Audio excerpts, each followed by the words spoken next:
নমস্কার, আমি কৌশিক রায় অ্যাস্ট্রোডিকেশন ইউটিউব চ্যানেলে সকল দর্শক বন্ধুকে আন্তরিক অভিনন্দন, শুভেচ্ছা জানাই। আগামী 27 জুলাই শনি মীন রাশিতে বক্রী হতে চলেছে।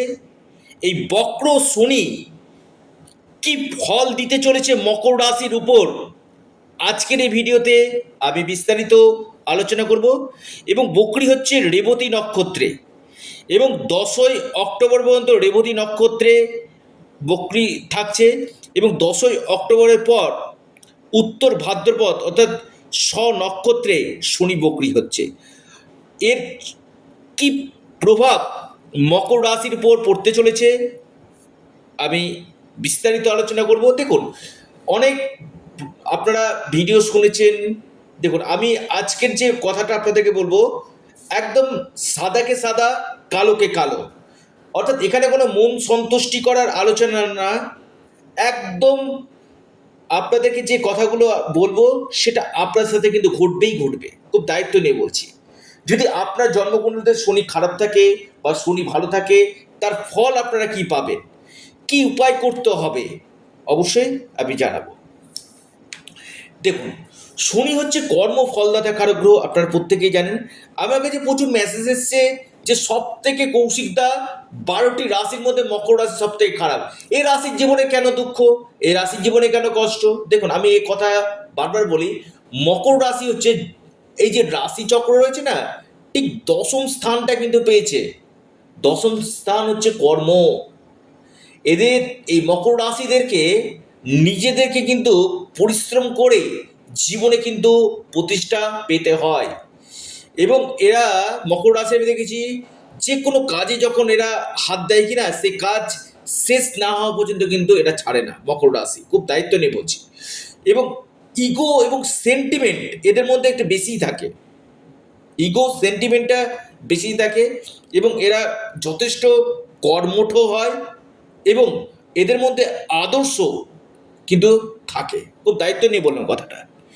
আর এই শনি বকরি হয়ে আগামী 138 দিন কি রেজাল্ট দিতে চলেছে আমি সংক্ষেপে আলোচনা করবো, এবং ভিডিওর শেষে থাকবে বেশ কিছু মহা উপায়। যদি আপনারা এই উপায়গুলো আপনারা করতে পারেন, অবশ্যই লাভ পাবেন। প্রথম আসি, শনি আপনাদের রাশির অধিপতি, থার্ড হাউস। দেখুন, প্রথম কথা হচ্ছে আপনাদের এই সময় শর্ট ট্রাভেলগুলো কিন্তু হবে। শর্ট ট্রাভেল যারা করতে চাইছেন খুব ভালো। পাবলিক ডিলিং কাজ যারা করছেন, পাবলিক ডিলিং কাজের সঙ্গে যারা যুক্ত রয়েছেন, সেখান থেকে আপনারা লাভ পাবেন। আপনারা অনলাইন প্ল্যাটফর্মে রয়েছেন, সেখান থেকে আপনারা লাভ পাবেন। যে কোনো অনলাইন প্ল্যাটফর্মে থাকুন না কেন, লাভ পাবেন। ট্রাভেল ট্যুরিজম রিলেটেড কাজগুলো যারা করছেন, বিশেষভাবে এই সময় আপনাদের কিন্তু খুব লাভ দেখা যাচ্ছে। এবং আপনার যে বড় ভাই বা আপনার ছোট ভাই, তাদের সাথে সম্পর্ক কিছুটা বেটার কিন্তু আপনাদেরকে কিন্তু দিবে। এবং থার্ড হাউস, কমিউনিকেশান, কমিউনিকেশান আপনাদের বাড়বে। আপনাদের এই সময় যোগাযোগ খুবই ভালো হবে। আপনাদের ইনকাম সোর্স বাড়বে। কারণ শনি দেখুন, যখন 2025-এ 30শে মার্চ যখন শনি আপনার থার্ড হাউসে আসে কিনা, তখন দেখবেন আপনাদের মধ্যে একটা এক্সট্রা ইনকাম করার মানসিকতা, আপনাদের মনের মধ্যে উদ্যম এসেছে। আপনারা দেখবেন মকর রাশি, দেখবেন যথেষ্ট প্রতিকূল জায়গা থেকে ধীরে ধীরে অনুকূল জায়গাতে কিন্তু আপনারা আসছেন এবং আসবেন। এবং শনি যে রেট্রোগেট হচ্ছে কিনা, রেট্রোগেট হয়ে আপনাদের বিশেষ করে ডিজিটাল মার্কেটিং বা যারা সেলস লাইনে রয়েছেন, এই জায়গাগুলো আপনাদেরকে বেটার দিবে।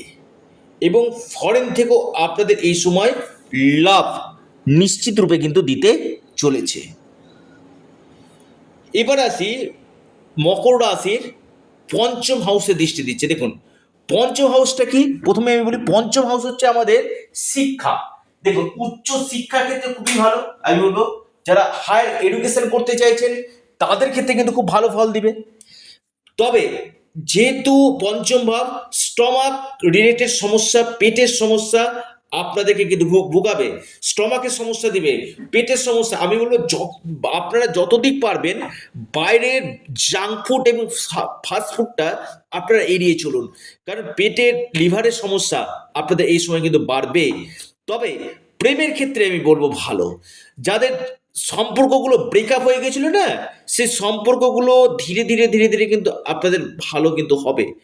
এবং নতুন প্রেম বা নতুন কোনো সম্পর্ক, নতুন কোনো যোগাযোগ আপনাদের এই সময় কিন্তু দিবে মকর রাশি। লিখে রাখুন, খুব সংক্ষেপে আপনাদেরকে আলোচনা করছি, কারণ প্রত্যেকেরই আজকে সময়ের অভাব।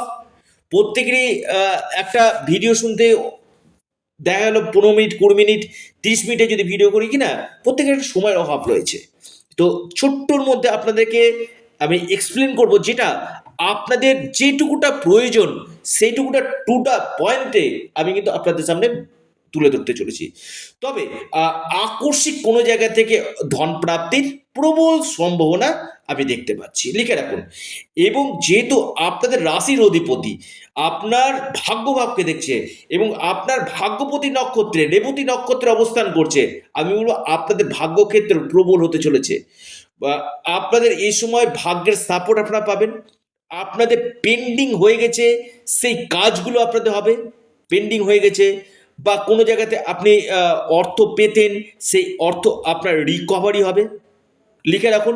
এবং দেখবেন আপনার যেহেতু নবম ভাবে দিচ্ছি, যে পিতার সাথে আপনার আর্গুমেন্ট হতে পারে বা পিতার স্বাস্থ্য নিয়ে কিছুটা আপনার দুশ্চিন্তার কারণ হতে কিন্তু পারে, মাথা ব্যথার কারণ হতে পারে পিতার স্বাস্থ্য নিয়ে। এবং নবম ভাবে দৃষ্টি দিচ্ছে, আমি বলবো আপনাদের এই সময় স্পিরিচুয়াল ট্রাভেল হওয়ার খুব সম্ভাবনা কিন্তু রয়েছে। এবং এর পাশাপাশি নবম ভাব আমি বলবো আপনাদের এই সময় যারা চাইছেন যে উচ্চ শিক্ষা করতে বা কোনো প্ল্যানিং করতে, আমি বলবো বেশ বেটার সময় আপনাদের রয়েছে। এবং শনি দশম দৃষ্টি দিয়ে আপনার দ্বাদশ ভাবকে দেখছে। দ্বাদশ ভাব হচ্ছে ফরেন, এমএনসি। আচ্ছা, যারা এমএনসি কোম্পানির জন্য চেষ্টা করছে, দেখুন তো এবার আপনাদের এমএনসি কোম্পানির জায়গাটা অতি গাঢ় যোগ দেখা যাচ্ছে। বা যারা ফরেনে গিয়ে সেটেল হতে চাইছেন বা ফরেনে যাত্রার জন্য চিন্তা করছেন বা এক্সপোর্ট ইম্পোর্টের সঙ্গে যুক্ত রয়েছেন, এখান থেকে আপনারা নিশ্চিত রূপে বেস্ট রেজাল্ট নিশ্চিত রূপে আপনারা পেতে চলেছেন। এবং এর পাশাপাশি যারা হসপিটাল রিলেটেড কাজগুলো করছেন তাদের ক্ষেত্রে ভালো, যারা ট্যুরিজম রিলেটেড কাজগুলো করছেন তাদের ক্ষেত্রে ভালো। আপনাদের কর্মক্ষেত্রে আমি আবারও বলবো, কর্মক্ষেত্রে বেশ কিছু চেঞ্জ আপনাদের এই সময় কিন্তু আসতে চলেছে। শনি বকরি হয়ে কিন্তু আমি বলবো আপনাদের ক্ষেত্রে কিন্তু অত্যন্ত একটা শুভ ফল আপনাদেরকে দিতে চলেছে। এবং আপনাদের এক্সট্রা ইনকাম সোর্স, আবারও বলছি এক্সট্রা ইনকাম সোর্স আপনাদের বাড়বে। এবং বৈবাহিক জীবনটা আপনাদের ভালো হবে, ডেলি ইনকাম সোর্স আপনাদের বাড়তে কিন্তু চলেছে। এবং রাশির অধিপতি বকরি হচ্ছে, আমি বলবো রাগ জেদ কমাতে হবে। ইরিটেট হয়ে যেতে পারেন যে কোনো ক্ষেত্রে, ইরিটেট হয়ে যাওয়া, রাগ জেদ হয়ে যাওয়া। এবং ধার দেনা কাউকে দেবেন না এই সময়টা, কোনো জায়গাতে বড় ধরনের অর্থ নিবেশ করবেন না, ধার দেবেন না। এবং যে কোনো কাজ করবেন ঠান্ডা মাথায় কাজ করুন, কারণ কোনো ভুল সিদ্ধান্ত আপনারা নিতে পারেন। এবং কর্মক্ষেত্রে প্রেসার থাকবে, মানসিক চাপ কিছুটা হলেও আপনাদের এই সময় কিন্তু দেখা যাচ্ছে। তবে সেভিংস বাড়বে, আর্থিক স্থিতি আপনাদের ভালো হবে। কোনো জায়গাতে আপনি ইনভেস্টমেন্ট করেছিলেন, সেখান থেকে বড় কোনো রিটার্ন আপনি কিন্তু পেতে কিন্তু পারেন। আপনি মকর রাশি মানুষ, এই সম্ভাবনাগুলো কিন্তু উঠে আসতে চলেছে। লিখে রাখুন, ডায়েরিতে নোট করেন, কারণ আমি বলবো শনি বকরি হয়ে আপনাদেরকে বেস্ট কিছু কিছু রেজাল্ট দিবে। সবসময় যে খারাপ দেয় এমন না। যদি আপনার জন্ম পত্রিকাতে শনি গ্রহ যদি অশুভ থাকে তবেই আপনি নেগেটিভ ফল পাবেন। আর যদি শনি ভালো থাকে কিনা, এই শনি বকরি হয়েও আপনাকে কিন্তু অনেক কিছু ফল ভালো দেবে। কারণ বকরি হচ্ছে কোন ভাবে, ভাবটা দেখতে হবে। তৃতীয়ভাবে শনি কিন্তু যথেষ্ট বলবান। শাস্ত্র বলছে তৃতীয়ভাবে শনি কিন্তু অত্যন্ত শুভ ফল দেয়। এবার আসি কি উপায় করবেন। প্রথমে আমি বলি হনুমানজির উপাসনা করুন, হনুমান চল্লিশা আপনারা পাঠ করুন। চোখ বন্ধ করে আপনারা প্রতি মঙ্গলবার বা এবং শনিবার আপনারা হনুমানজির মন্দির গিয়ে হনুমানজির কে আপনারা অবশ্যই চ্যামেলি তেলের প্রদীপ নিবেদন করুন, আপনারা জবা ফুল নিবেদন করুন, বিশেষভাবে আপনারা লাভ পাবেন। সূর্য দেবতাকে জল নিবেদন করুন, এবং পাশাপাশি শনির বীজ মন্ত্র এবং শুক্রের বীজ মন্ত্র আপনারা পাঠ করুন। জীবনে অনেক কঠিন থেকে কঠিনতম সমস্যাগুলো আপনাদের দূর হবে। তো ভিডিওটি এ পর্যন্তই। সকলে ভালো থাকুন, সুস্থ থাকুন। নমস্কার, ধন্যবাদ।